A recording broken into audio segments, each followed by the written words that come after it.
before I begin, I would like to thank you for accompanying me through that grueling trek through Chargestone Cave.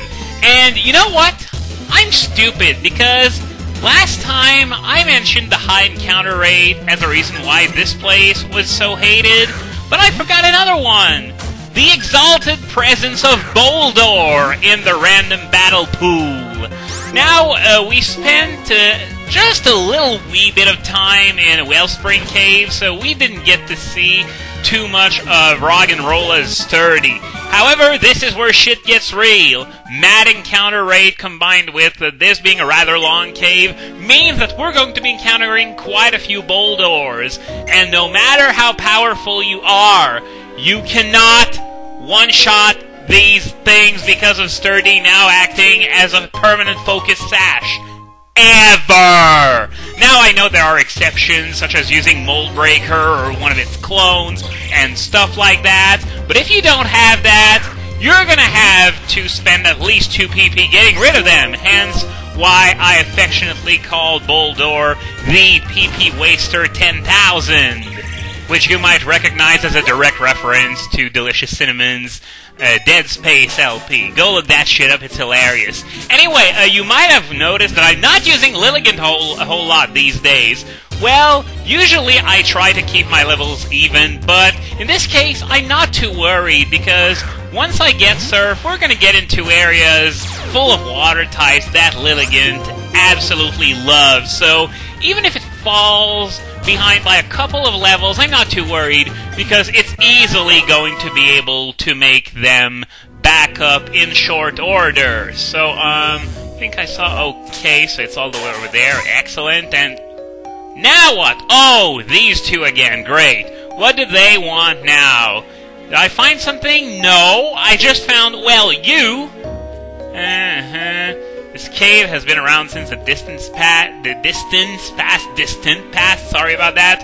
Okay, so apparently Clink was created somewhere in the last century. So there goes that theory. A lot of you thumbs up a few videos ago in the comments about how those man-made, those Pokemon designed after man-made things were actually around before humans invented them, and humans got the inspiration for that.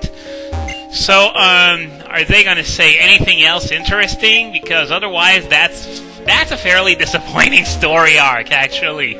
So, nope, nothing else. So I can move on to the main subject of this video, because you may be wondering, why am I uploading another video so soon? And you might have already thought of the answer. Current events happened! What kind of current events? Well, unless you've been keeping track of the Pokemon metagame, and by that I mean really staying on top of things in great detail, unless you really stayed on top of things, you probably don't know what I'm talking about, so it's my job to inform you of that. Basically, Smogon is looking into reintroducing Garchomp into the metagame in some way, shape, or form.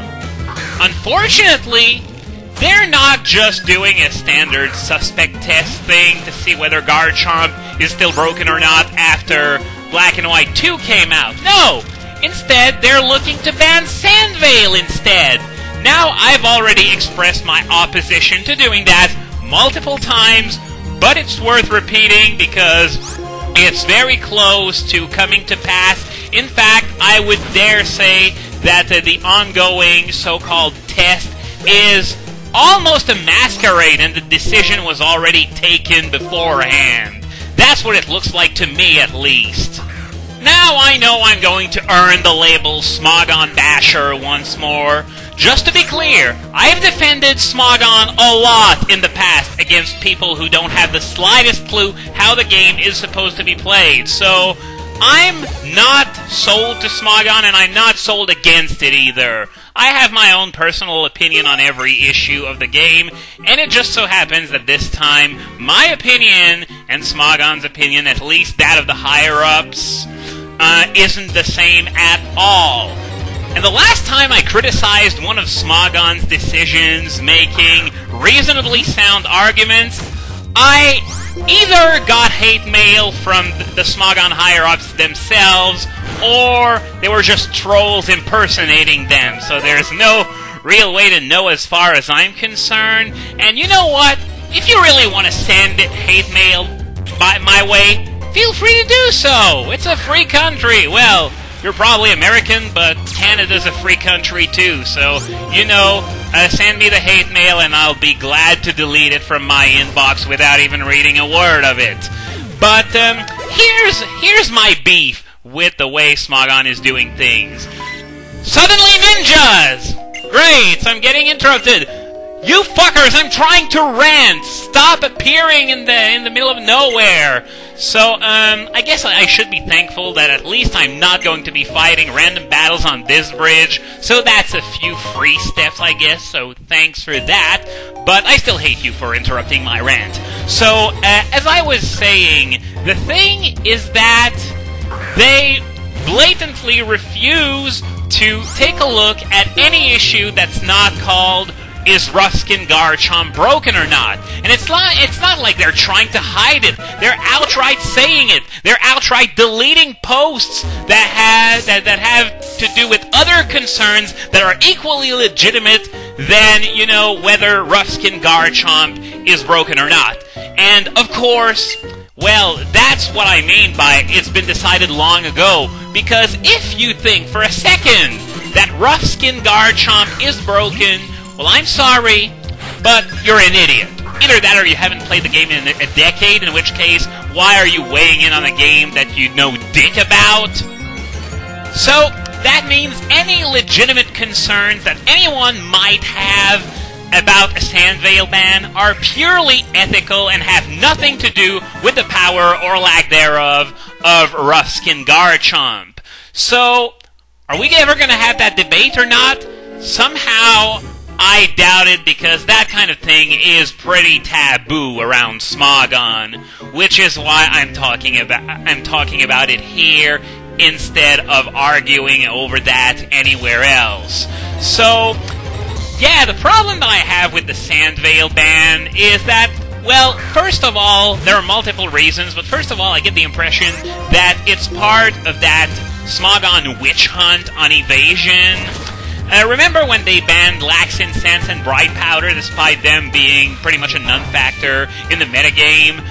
Aside from some Garchomp sets, and Garchomp was banned since then, so these two items would have become pretty much useless anyway. Now, know that I agree on the ban on Double Team and Minimize, especially since Minimize now increases evasion by 2 levels instead of just 1, but I think Bright Powder and Lax Incense are pushing it a bit far, so Sandvale, as you might imagine, I'm not too hot on that either, but that's only one of the 2 reasons why I'm against that. And who are these guys? I do not remember them at all, so I guess the gift is going to be a nugget.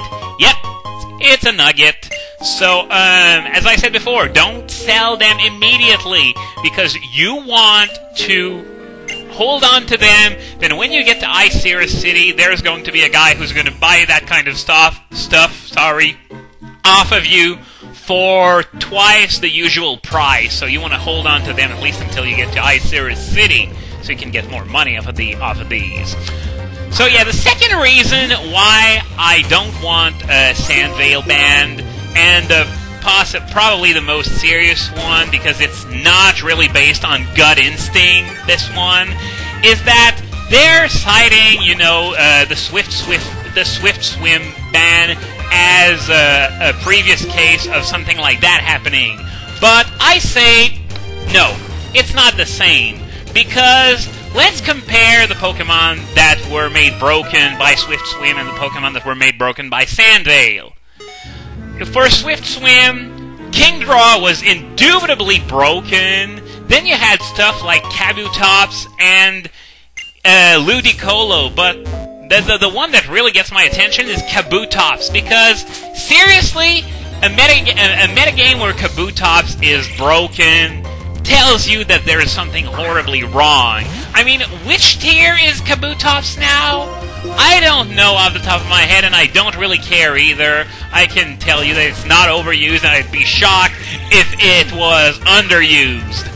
So, yeah, as a result, as you can see, Swift Swim was enough to make otherwise worthless Pokemon into gods, whereas Sandvale just acted as that little extra oomph that Garchomp needed in order to become truly OP. So, in a way, if I were to compare those abilities to steroids, well, Sandvale would be to Lance Armstrong as Swift Swim would be to, like, Carl Lewis or Ben Johnson. There's really no comparison possible. None at all. In fact, I would say that the Garchomp case is a lot closer to stuff like Blaziken or Excadrill or even Incarnate Thundurus now that it has access to Defiant.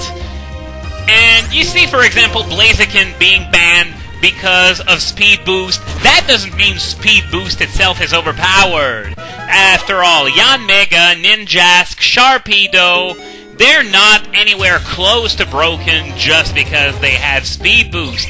Same for stuff like, for example, Sandrush.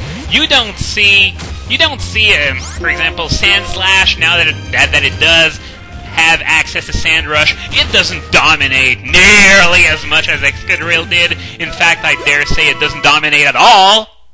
And same thing for Prankster. You know, Tornadus, Incarnate Tornadus, that is practically identical to Incarnate Thundurus in every way except typing and some slight move pool changes. And I'm just going to interrupt this because this guy, as you can see, he's a doctor.